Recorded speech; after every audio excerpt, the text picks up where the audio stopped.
అస్సాంలోని కోక్రాఝార్, బాక్సా జిల్లాలపై బోడోలాండ్ మిలిటెంట్లు విరుచుకుపడ్డారు. ఎన్డీఎఫ్బీ national democratic front of గ్రూప్కు చెందిన తీవ్రవాదులు గ్రామాల్లోకి చొరబడి విచక్షణారహితంగా కాల్పులు జరిపారు. ఇళ్లలోకి చొరబడి అమాయక ప్రజలపై AK-47లతో బుల్లెట్ల వర్షం కురిపించారు.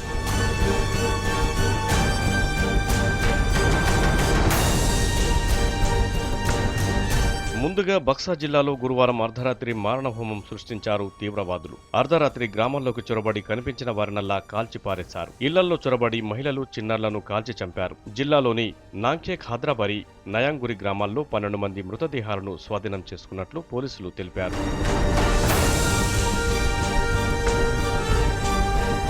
మిలిటెంట్ల దాడితో అప్రమత్తమైన అస్సాం ప్రభుత్వం 2 జిల్లాల్లో కర్ఫ్యూ విధించింది. కనిపిస్తే కాల్చివేత ఉత్తర్వులు జారీ చేసింది. అడుగడుగున భద్రతను పటిష్టం చేసింది. స్టేట్ పోలీస్ ఫోర్స్ తో పాటు పారామిలిటరీ బలగాలను రంగంలోకి దింపింది. అస్సాంకు అన్ని విధాల సహాయం అందిస్తామని హోంమంత్రి షిండే ప్రకటించారు.